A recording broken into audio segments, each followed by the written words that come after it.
Hey, John J.R. Robinson, welcome to the Drum Syndicate. Woo! Yeah, thank you for doing this today. I'm Bill. Welcome. This is Marcos. Hey guys, all right, nice to see you.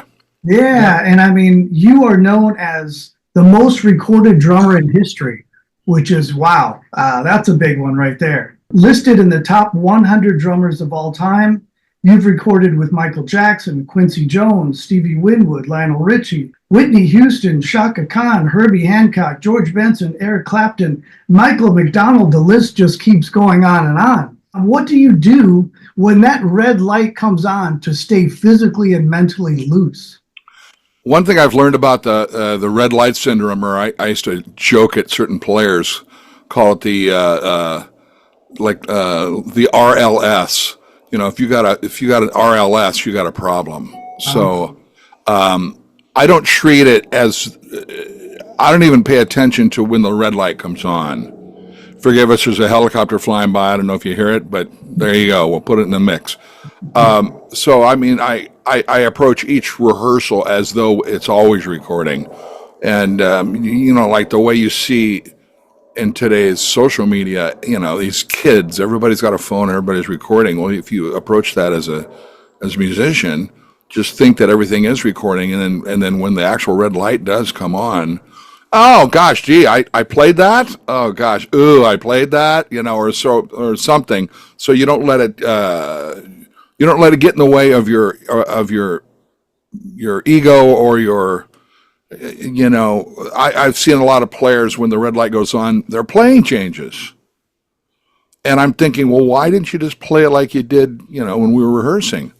And they don't have an excuse for that. So you just try not to let that bother you. I see. Awesome.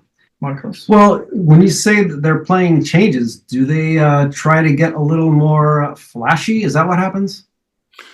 Well, you know, let's pick on guitar players in a good way. You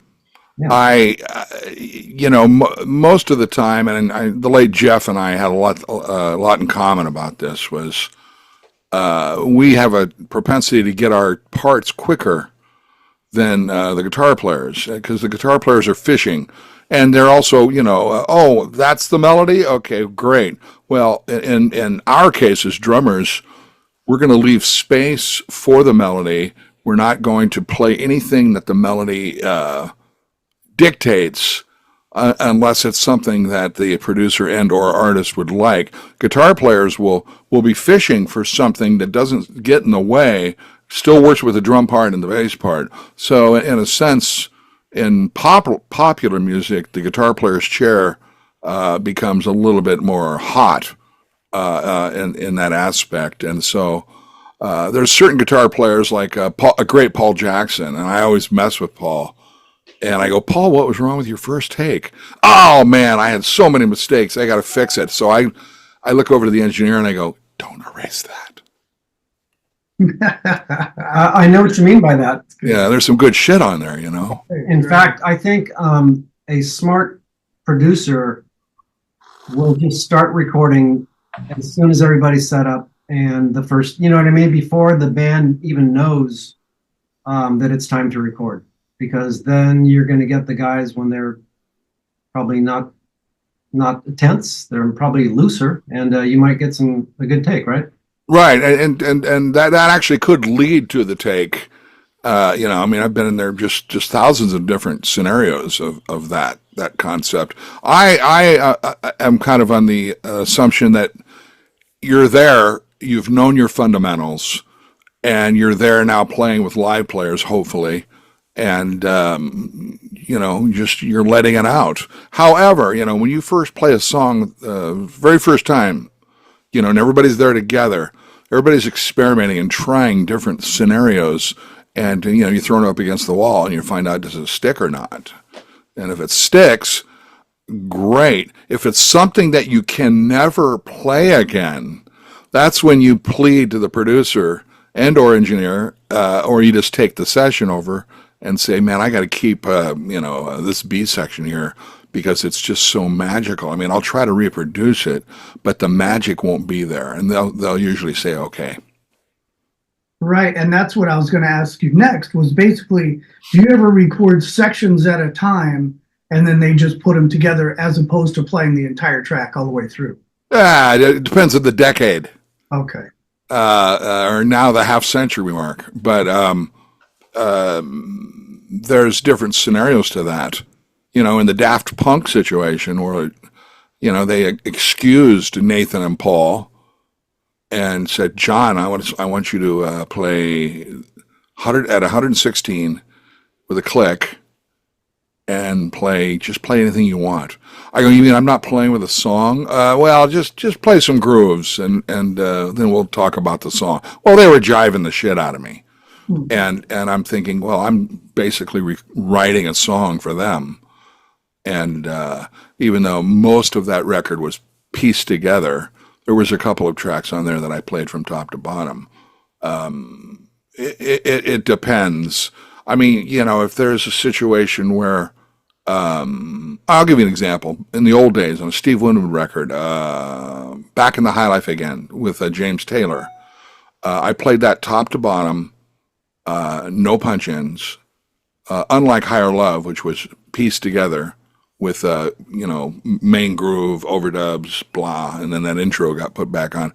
But Back in the High Life Again was done top to bottom. So when I got to the bridge, which is kind of a really cool rhythmical thing that Steve does, boom, boom, boom, pew, boom, boom, and it's very rhythmical. So my first approach on that was in the first take, and Russ and Steve didn't like it at all. And they go, John, you're playing too much shit.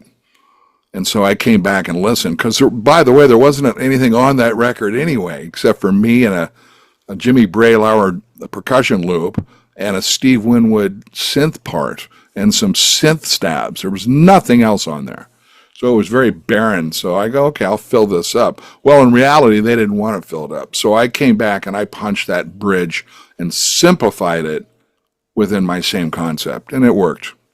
Oh, cool. Was there at least a click track to play to? Always. Okay. I'm an advocate of the click track. Okay. So when did the click start to become more prominent in studio work?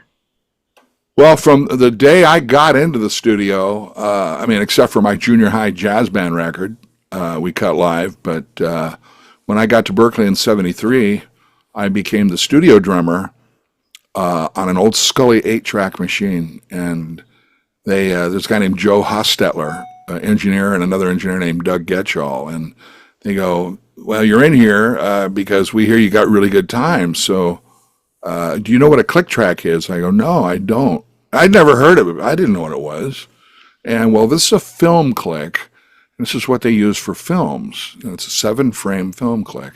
You're going to hear these 4 or 8 clicks before the start of the song. And the song happened to be like Thad Jones, Mel Lewis, big band chart. And I had a very simple setup. No toms, ride cymbal, hi-hat, kick, snare. And I heard the clicks, played the chart down. I thought I did well. And all of a sudden they're talking. They go, hey, all right, man, that was great. You want to do another song? So that just continued.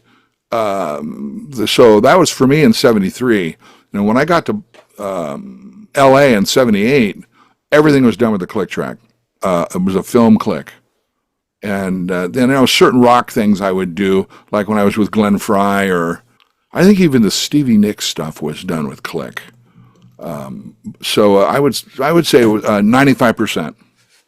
Okay, and for the non-drummers that are listening, a click track is a metronome, basically. An ugly sounding square wave, yes. Mm-hmm. It's the kind of sound that you want to take in divorce court with you. Yeah, one interesting thing happened to me when I was studying with Roy Burns and different people, and pretty much what I had heard my whole life was play with the metronome all the time. Almost everything you do, play with the metronome. So I was doing, 90% of my home practice with metronome, but I'd go play a live gig and I would feel like, wait a minute, where's my time? Because I'm so used to following the click as opposed to being the leader of the time. Did you feel like when you go out and do live gigs, like, where's my click? No.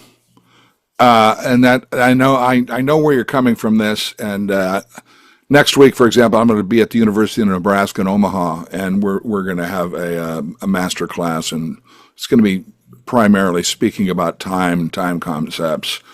And the interesting thing is, when you play by yourself, you have your own inner clock.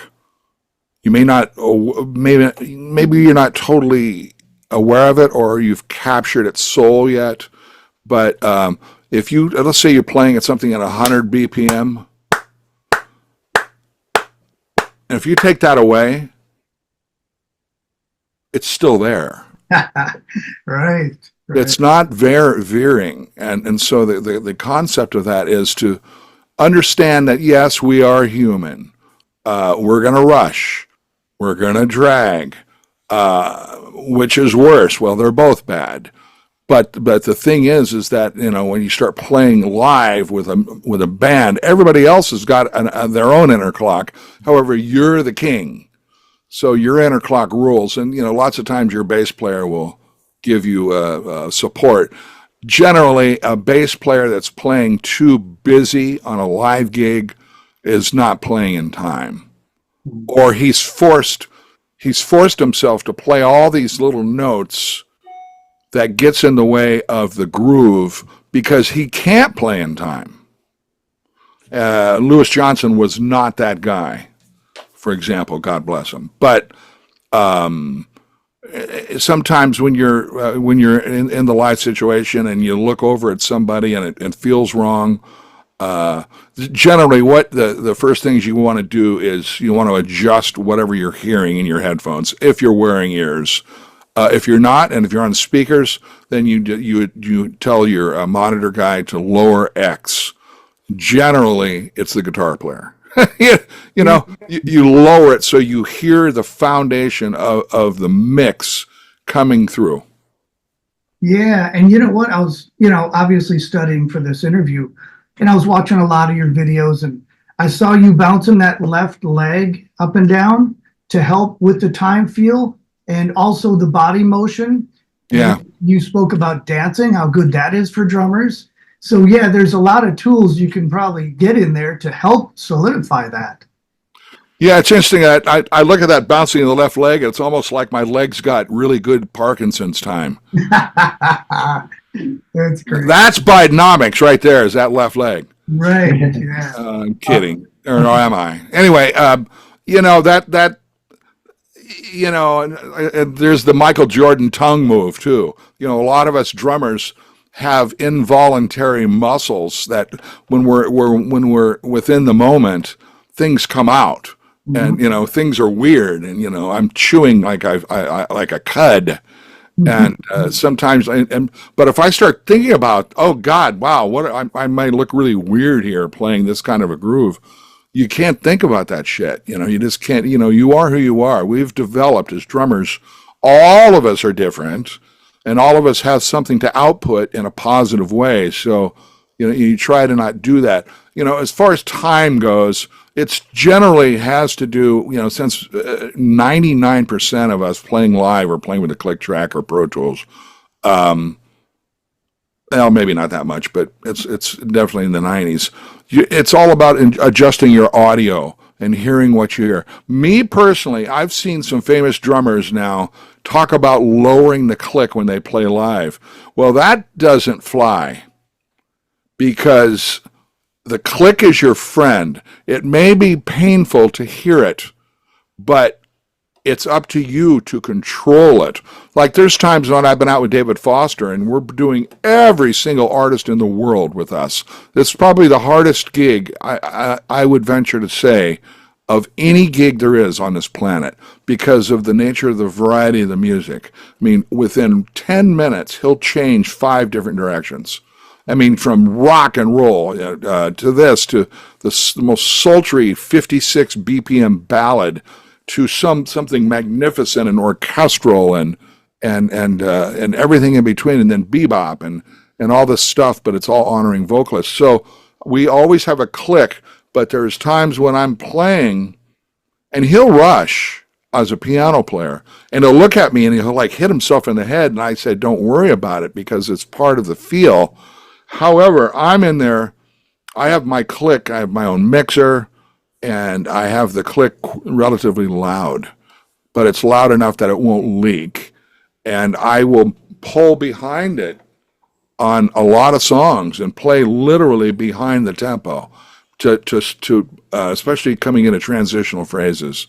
So it's not like always honoring it being perfectly with it. All it is a guide in your tool belt. Okay, when you said especially on transitional like areas, is that generally because the excitement of a fill just wants to be on top of the beat? You have to. It's not necessarily me or you. Or the drummer. It's about. I'm fortunate to play with vocalists and really good ones. So not every night they're going to do the same thing. However, the more you're on the road, they tend to lock into the one great performance they had, and that maintains. So there's times where that vocalist will pull back a la a drum fill. I generally don't pull drum fills back, but I will. I'll maybe pull notes out of the fill if indeed I feel that it's not making points A to B or B to C transitions right. And there are times where certain songs we've done with maybe two girl singers where they're going to sing in unison, and there's a spot on this one song where they specifically pull it back. Well, I'm looking at the chart and there's no retard written there.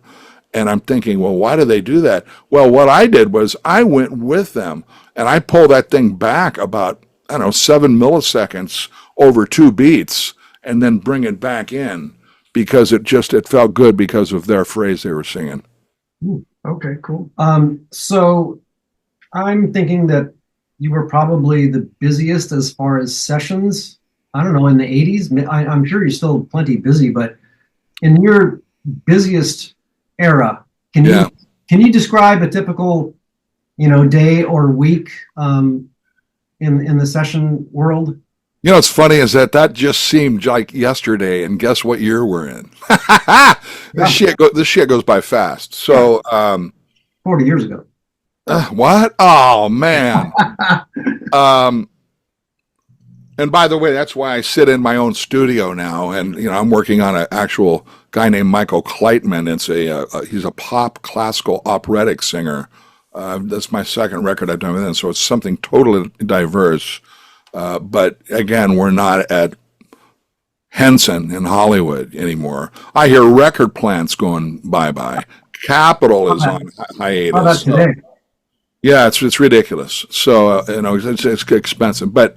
In those those days from like 82 to 90, there were times when I would run 3 drum sets around Los Angeles at the same time because let's say you had a 10 to 1. There was a lot of union dates, whether it had been TV, jingles, film, or records. So it would be like 10 to 1, but the second session started at 2, but it was way across in Santa Monica. At that time, to get across town, the truck couldn't make it. They'd be late, and they need to be set up a half an hour before we even walk in there. So we would run 3 sets, and then, so you had to make sure all 3 sets were, by the time you get to that 3rd set at night, oh, God, I haven't seen this one in a while. It's not, but Cartage they're just miraculous, supportive people, and they'll get all your gear working great if you don't have time to do it yourself. And was this Yamaha at the time? It was Gretsch, Yamaha. I was never a Gretsch artist. I'm talking about Gretsch in the 70s. That's how I bought 2 Gretsch sets and used them in my transition into Hollywood. But yeah, I was mostly Yamaha at that time. Did the drum doctor ever? Never. No. I never used him. I always used I had my own company with Robert Bear Lemons, who came out of Black Oak, Arkansas, and Paul McCartney and Three Dog Night, and we had Bear Cartage. And our first session for Michael Jackson, when I overdubbed on it, was he had like an old '63 Ford telephone truck with an open rear end. And we didn't have a cartage company. We just threw my stuff in my Gretsch 22 in Humesenberg old cases from Iowa, and schlepped it in the rain and set it up, and that turned into Third Encore actually in the old days. And I was with Royal, and then Drum Paradise for many years, and then Catfish was my roadie, and now I'm with John Oreznik and Angel City Drumworks. Even though there's not the session demand anymore, because the unions are over. There's just not budgets for records. There's not great songs being written. I could go on for hours about why this thing has gone away. It's gotten into a guy or a girl can walk around and show her hot ass and then think that she can sing on an iPhone and will get more hits. Well, it is. It's songwriting. Everything's digital. You don't have any live DJs. There's not great songs being written. Everything's a show and a dance show, and the parents buy the kid an iPhone, and the kid thinks he's got an SSL console and knows everything and what to do, and it's an interesting thing, and I very well may be one of the last of the breed. And it's kind of a sad situation. So I have offspring, and my son Jack's a great drummer and a writer. So hopefully he's trying to, I'm passing the torch to him to keep the industry somewhat mystical and how it was. I mean, you guys are younger than me, but do you remember going to the record store and ordering a record? I mean, I used to order a record and is this John Robinson? Yeah, your record's in. Oh, okay. And I run uptown and got it. And I didn't, before I played it, I just kept reading the credits, and just that personal connection we had with that. And well, we had time also. We had time to actually sit and listen to an entire album and read the lyrics and the credits. I mean, nobody has time for that now. Well, I don't know why. What are they doing? I don't know what. There's another really kind of a stupid analogy of this. When I got into Berkeley, I started playing in 1963 drums. I started playing piano in 1960, and I turned pro in 1965. I was just a little kid, but when I was there weren't a lot of drummers out there. As you could see, but now, especially guitar players, they're like, 3-1 against drummers, but they're just too, I hate to say this because I'm a pro educational man, but there's really too many mediocre musicians out there.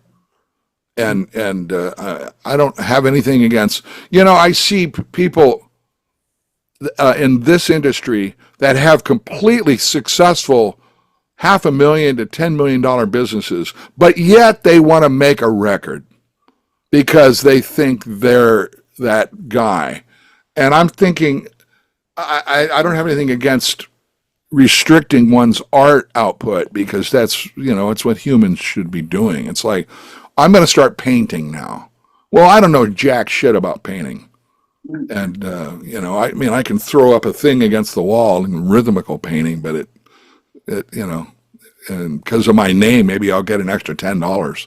I don't know, but I've been doing this my whole life, and learning, and I'm still learning about it. And to me, it was a career decision. I think there's just an awful lot of mediocrity out there. All right. So with all these people having home recording studios now, what do you think are like the essentials that you really need to get a good drum sound in your home? Well, it's interesting. All you need is 4 mics. You need a kick mic, a snare mic, and 2 overheads. That's all you need. You don't need tom mics. You don't need a hi-hat mic. That's the basic way to start it, because from the old Al Schmidt, Bruce Swedien days, the drum sound starts with the overheads, and then you blend in the kick and snare.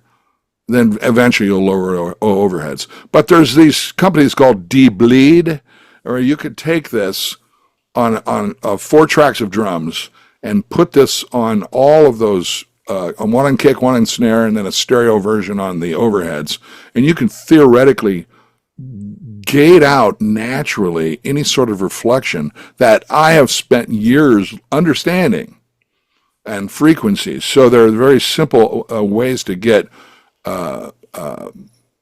parts down, which is actually, I think it's cool, but it all starts with the song. So you need to have a knowledge of all the instruments and determine, what is your forte going to be. Sure, you can pad up a room and get really serious. I was never into a whole lot of outboard gear. Like when I'm looking at my studio right here, you can't see it. I still have a early 70s 1084 Neve rack. It's just 2 for kick and snare. Kick runs through one, snare runs through the other. Then I use millennias for the rest of my drums. I don't use anything else. I know some drummers in this city that have racks and racks of bullshit. And you don't need any of that. What you want is the clean signal getting to Pro Tools or Logic. That it helps to be a guy who knows how to hit them and tune them, and having a good sounding room is huge. I do quite a bit of recording, and so that's one of the things that I was going to actually ask you about. Is I see that Gretsch set back there. Is that a Gretsch set? Yeah, like behind us. Yeah, what year is that? That's a 70s. Yeah, that looked like one I did all the Michael stuff on. Oh wow. Okay. Yeah. Okay. Now, and the silver sparkle one, that's a Ludwig kit. 2000s. Okay, so I was going to ask, what is the difference between the Gretsch sound and the Yamaha sound? When I first was a Slingerland artist, by the way, in 1978. But that was the end of good Slingerland, though. It was, but it was good because, as we well know, Slingerland helped build this country, and through Niles and guys like Buddy Rich helped it. But I was always a Ludwig guy. My very first set was a 50s Duco gold black Ludwig, no toms. I still have the bass drum. Somebody at Berkeley stole my snare drum, which I was really pissed off about. Still haven't found it. What kind of snare was it? It was a 6.5 single tension rod. Well, up and down. The bass drum was a single tension rod, so it was the cheaper club version. And with a 22 kick drum, the cymbal stand fit right in the top and went straight up. And it was a really shitty cymbal and a real shitty pair of hi-hats. And that was my first kit when I was 7.5. But, I had a calfskin head with feathers in it when it broke when I joined a high school rock band in their basement, and feathers spewed all over the place. And that was kind of a weird day. It was the only bass drum head I ever broke my whole life. Wow. And so then I switched over to a 66 Ludwig single tension rod, Champagne Sparkle, because that was what everybody was using. And that was, my dad still was nice and bought that. And then I bought on my own a 69 4-piece Ludwig white marine pearl wrap. And I bought that was my first set I bought with my own money. So I took that to Berkeley, and it wouldn't fit in the locker. And I was pissed. And I kept schlepping this drum set around to all these ensembles, and I realized, I'm seeing some of these pure jazz drummers. Well, I was a rock big band drummer coming out of Southwest Iowa, and I see all these guys playing these little Gretsch bebops and, starting to follow Tony and studying with Alan and realizing that, maybe I should go down to an 18. So I went to New York City the first time. A friend of mine, Artie Hunt, and his father drove me there, and they took me. We went into Manny's, and Manny goes, well, we're just going to have to order it. We don't have anything. And Then I went to Pro Drum with Frank Eppolito. Walked up this crooked set of stairs when there was all these dudes hanging out there, these famous drummers. It was just like, Saturday morning at Floyd's barbershop. And I walked in and boom, there it was. It was an 18-inch walnut 12, 14, 18 bebop set for $325. And I go, bam, I bought it. And I still have that set. That set is prime, and it sounds so good. And I used it between bebop and all the way into rock and roll detuned. So you asked what was the difference in the transition when I got with Yamaha in late 80 and when I went to Japan the first time in 1981 with the Quincy Jones band. The head of Yamaha, there was two of them, which was Nippon Gaki, grabbed me and threw me into a room in this hotel. And I walked in and it was fucking Christmas. I looked in and there were so many boxes that were unopened. They go, John, here are your drums. And it was a 24, it was a 22, and a 20. And they were all dark, sunburst, array of toms that would mix and match between all the drums, all sorts of stuff. That drum set, by the way, sits at Shane's Drum Place. It's the largest drum store in the U.S., and he built a museum for it. How awesome. And so what the difference is, those drums, those are early recording customs, they were still experimenting with. Gad was using them, and I really like these. They had a beautiful, dry, non-boisterous blending musicality to them. Were they birch shells? They were Japanese birch, not American. American birch. I had that same kit, but I think I bought it about 87, the recording custom. And when I would hit the floor toms, I think I had a 16 and 18, I would hear this weird ping inside there that sounded like you're bouncing a basketball. Okay. Like a bing, ging, ging. And I'm like, what in the hell is this weird sound? So finally, I took all the heads off. I'm looking at the inside of the shell, and it's very much lacquered and shiny. Yeah. And I thought, you know what? If I sand that down with some sandpaper, maybe I get rid of that weird ping. And sure enough, that fixed it. Yeah. And interestingly enough, when I joined DW with my great friend John Good, he explained to me why he got rid of square floor toms. And meaning 16, 16, 18, 18, 14, 14. He went to 14, 12, 16, 14, 18, 16. It gets much more bottom end natural coming out of a drum that's not square. Okay. And I was like, wow, that's fascinating. I never knew that. Who knew? Like Dig. So my Michael Jackson early off the wall Gretsch set, 22.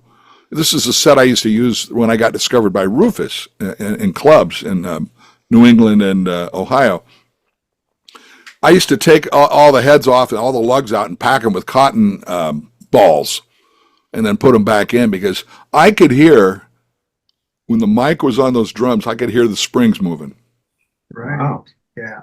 So that was kind of a drag about that, but because the hardware was just awful with those drums. But I certainly, shit. When I first met Jeff, being a Pearl artist, he was, and I'd go to the studio. He wasn't playing; he was playing a Gretsch drum set.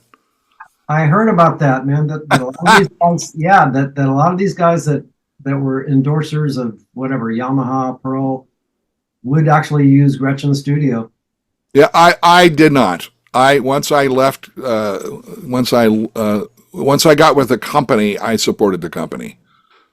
Oh, that's awesome. Mm-hmm. Except for Ludwig snare drums. I was a Ludwig whore. I had everything from, I had 11 1922 to 1930 Ludwig snares at one point. Gosh, that's amazing. Now, speaking of your signature snare, am I correct that there was some kind of nails that were embedded in the drum shell design? Yeah. Through and before that, I had a. Let me think about the order of this.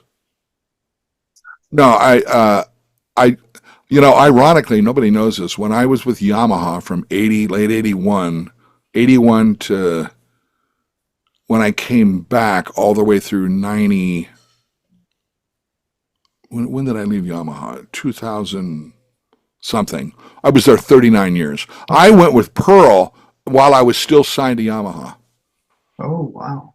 But so we had a 4-inch, it was just their standard 4-inch maple drum with my stuff on it. It was a great snare drum. But the first Yamaha signature drum was I used to love 15-inch snares because I collected Ludwig's. And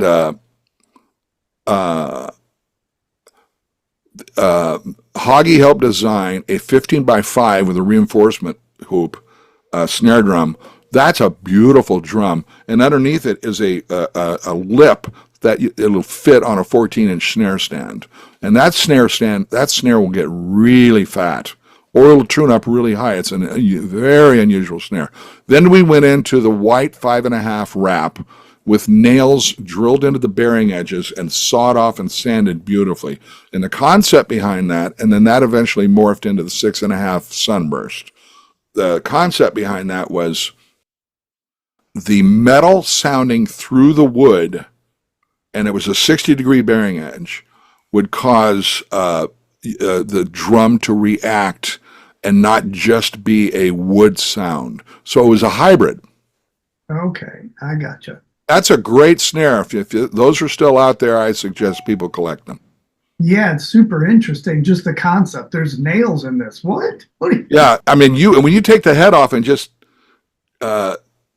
like Stevie Wonder couldn't tell where the nails are. That's great. Okay, so the song "Don't Stop Till You Get Enough." Now that's Michael Jackson, right? Not the Jacksons. No, Michael Jackson. Okay, is on the Off the Wall album. Yes, sir.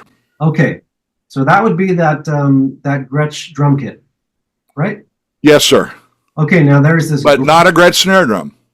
Ludwig, probably a Black Beauty. Nope. Chrome over brass. Chrome over brass. Oh, what? What was it? Well, let's keep the bidding going. Acrolite. No, that would have been ping. Yeah. Ludwig, let me think. Okay. Acrolite, what the fuck were they thinking? Anyway, go ahead. A Superphonic 15. No, I wasn't making enough money to buy a Superphonic. Even though I have a 1971 high school that I've given to my son. Okay. Vistalite? No, it's wood. Okay. You'll never guess it. Really? Okay. No, a marching snare. No. You listen to it, it's papery, but it's still fat. And it's also got you listen, the best way to listen is that song, or there's another Rufus song called Heaven Bound. And it's just clear as that. Rock With You, the same snare drum. Ironically, this snare drum got stolen after I cut Rock With You. Literally, I left the session, got stolen. Oh, Never to see one again. So it was made by Ron and Rick Sides at Valley Drum in the valley of San Fernando Valley. And they used to have a beautiful drum shop. When I first moved to town, I used to go there. That was where all my business was. And they make a 7-inch maple snare drum. And that's what that was. And I had 2 of them. Okay. But I wanted to ask about that tom fill that happens in the, it's an overdub. It happens. Yeah, and that last tom, if you listen to it on a big system or somewhere loud, it just rings forever, right? And it bends slowly within the nature of the time of the groove. Yeah, and boom. Yeah, it's really great, and not a typical sound that you would hear in that era, is it? Well, I don't think anybody really did things like that. Right. Now, so that may be the answer to that. So who came up with that idea? I did. I mean, I get called in, we had cut all these tracks, And Quincy calls. He goes, "Hey, come down. I want you to do some more overdubs." And that means anything. And then so that song comes up, and he goes, "Do you hear something?" Or I said something. And it's been quite a while now, and I think there should be a tom overdub here to help answer the phrase to help the dancers. And he goes, "Okay, what do you got in mind?" I go, "Okay, let's set up these 3 toms and do a little tuning, and then and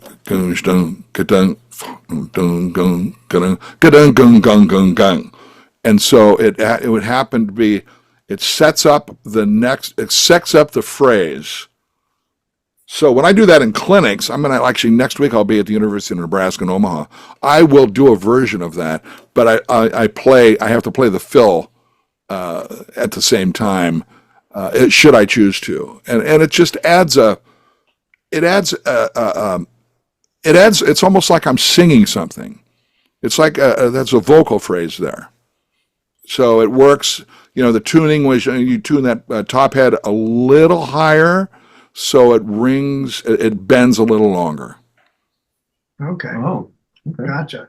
Hey, Stevie Winwood's album, Roll With It. Your Yeah. snare sound, oh my God, that whole album, the snare sound is so intense. Whenever I want inspiration, I put on that album. What was that snare? Now, you were really warm about 10 minutes ago. Oh, okay. When we were guessing snares. Yes. So it couldn't have been the Vistalite. I don't have a Vistalite, nor will I. I've actually got a 2005 one that sounds really good tuned down. I think that may be the good thing for that, and that maybe that's why I don't have one yet. Plus, if I get anywhere near John Good, he gets cringes when drummers ask him to make Vistalite drums with DW monikers. Like Zach Starkey on the Super Bowl 10 years ago. He goes, they're not wood. But no, keep going. Ludwig. Black Beauty? Yes. Size. Oh, Size? 15 by 6.5. 14 by 6.5. Yeah, and year. Oh, how would I know that? Well, it's probably early 70s. Okay. I've got 2 of those. One sits at this studio, and I fucking dropped it, and the snare apparatus bent in. And I didn't even fix it. I just whatever. It's like using a Shure Beta 57. You can throw it. You can throw it. You can throw it at the lead singer, or at the guitar player, and then put it back on, and it works perfectly. Or mic a whole drum set with a 57. A Ludwig Black Beauty is you can't break it. Yeah. Now, was it partially the room that you were in, and the drum, and the mic? I mean, everything combined to get that sound? Unique in New York City was up on floor 6.5. So it was like I felt like I was in a Harry Potter film. And it was owned by the Lord Alges, and just kind of a long looking thing. There was no depth. And Tom Lord Alge is a genius and just knows how to hear things and gets sounds out of gear. So the room was not big at all. So there was, but when you hear those drum sounds, and then on the second album, we did that in Toronto with Tony Levin and I can't remember the name of the studio then. But it was a bigger room. It was an older room, but the back of the High Life Higher Love record was done at Unique in New York. Okay, now what was it like working with David Lee Roth? I loved him in Van Halen, and I think, Just a Gigolo, I thought he sang that really well. I mean, he can do that style. He did. I haven't heard him recently, but he nailed it. And first of all, a lot of people didn't know who Louis Prima was. Because it's before most people. That was a TV act with his girlfriend, and it was a comical swing 10 titillation, kind of just a beautiful thing, with you listen to these Louis Prima songs. Louis Prima was huge. He was a crossover pop artist in the 50s. And so when Ted Templeman played that song, and I first thing I'd asked, because I didn't hear Dave sing yet, and I go, can David sing this, man? There's some serious shit going on here. And then I started hearing the vocal. I go, not only can he sing it and nail the part, he reinvented it.